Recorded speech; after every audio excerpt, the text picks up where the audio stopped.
After Michael shoots Salazzo and the police captain, he goes to Sicily. Obviously, he has to get away from law enforcement. And he's going to spend quite a long time there, probably 9 months or a year. And the change that's been happening in him goes even further, in that he really becomes the man, a very strong, decisive, powerful man, even though he's not really doing anything but walking around the fields and hills with two bodyguards. It's interesting because he accomplishes this mainly physically. There's not that much dialogue most of the time. And what he does is, it's the way he moves and the way he walks and the confidence with which he does it. And yet it's still expressing what's going on at the end of a long afternoon of walking around hills. He's a bit tired sometimes, or he's a little frustrated having to stay in Sicily instead of being back in New York, things like that. So it's not that he's only doing one thing of walking around like the man, but you do see it in his body. His body takes on a kind of command. The army captain again, the man of decision, the man the other men look to, and the women. All this, even though with these wide shots, these big, beautiful shots of the hills of Sicily, it's revealed really that he's quite a small man physically. He's shorter than everybody else. He has these two bodyguards who are quite a bit taller than him. They're both quite good-looking guys, and they have this cocky attitude, like they get girls all the time, and they're tough guys, but they're easy, and they're just he's with them most of the time, and yet there's a real contrast between him and them. He's certainly got a lot more power than they have. He's much more intelligent than they are. He's much more focused than they are. He has so much more depth than they do. It's pretty clear. And, they're not idiots or anything, but they're just these guys. And he sees a beautiful girl, and he's struck by her, and she by him. And they're staring each other's eyes for a minute.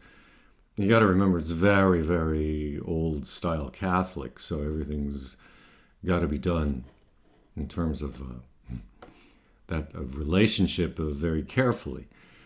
Especially the bodyguards are whistling and everything afterwards, like how beautiful the girl is, and they make a couple little sex jokes and this and that. And they're kidding Michael about it. And they get to a cafe on top of a hill, outdoor cafe, and very charming place. And they're bantering with the owner of the cafe, who's this older guy, about this beautiful girl they saw. And he asks them to describe her, and he's having fun too, the old guy. And they describe what dress she was wearing and what she looks like, and she looks more Greek than Italian and this sort of thing. And suddenly he realizes they're talking about his daughter. And he gets very serious all of a sudden and says, nope, there's no girl like that in this town. None. And he turns away and walks away. And they all look at each other and it's like they figure out, oh, this must be his daughter. And Michael is leaning back. He hasn't said much in this conversation, if anything. And he says, bring that old guy out here. Bring the guy out here.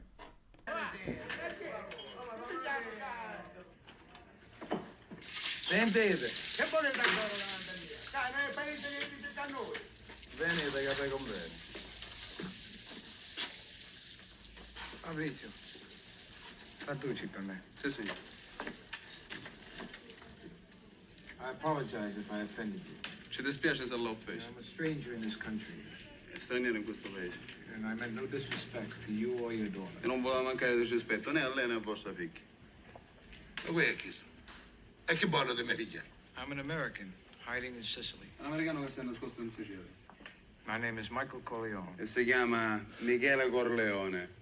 There are people who pay a lot of money for that information. Ci sarebbe parecchia gente che pagherebbe paghesse picciole per informazioni così. But then your daughter would lose a father Ma allora vostra figlia perderebbe un padre. instead of gaining a husband. Invece di guadagnare uno sposo. Ah, minchia, ma sei innamorato davvero di I want to meet your daughter.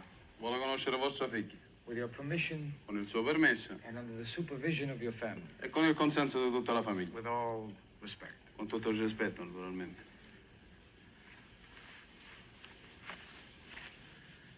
Benito Domenico. And the old man brings the girl, and they start their courtship. And this is, again, another turning point.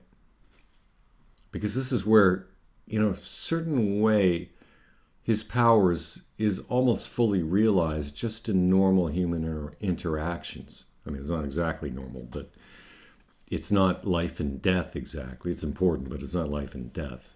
But the way he does it is so full of relaxation and yet power that we see that he's undergone really quite a huge transformation since the beginning of the film. La cucina peppina e peppino viola. E chi sono i miei nipoti, nipotenti? E chi sono tutti i nipotenti? Dimmi, tutto parente. Peppina e Giuseppe Viola. I nipotenti, tutto pare, chi? Tutto l'auto, tutto pare. E questa è mia figlia Apollonia. E questo?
Fabrizio, dove vai? Michele, aspettami lì che vengo da sola fino da te.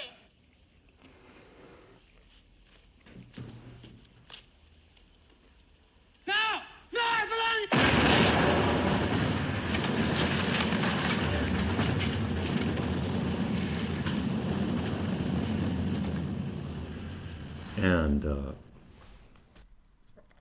And of course he does marry the girl, and she gets blown up in a car that he was supposed to be meant to be in. And this changes him enormously. This changes him, this event of the girl being blown up, really changes him in the arc of the film and of the next film, from being a man who has realized his power, fully realized his power, into a man who has not only fully realized his power, but will do almost anything to get his way, because he is so angry. It's like he's saying to the world, you motherfuckers, there are no holds now on what I will do. If you are my enemy, you're going to die. Or I'm going to fuck you over. And that's it. No second thoughts. That's it. So the grimness in his character kicks in at that point. The joy of life is now escaping him, is hard to find again. I got a business to run. I gotta kick asses sometimes to make it run right. We had a little argument, Freddie and I, so I had to straighten him out. You straightened my brother out. He was banging cocktail waitresses 2 at a time. Players couldn't get a drink at the table. What's wrong with you?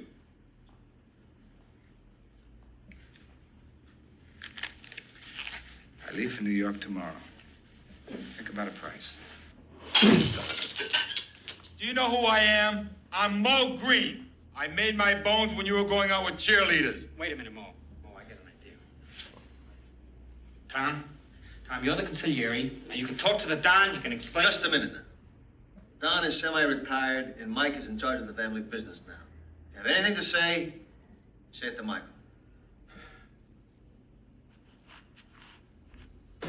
Mike, you don't come to Las Vegas and talk to a man like Mo Green like that! Fredo, you're my older brother, and I love you. But don't ever take sides with anyone against the family again.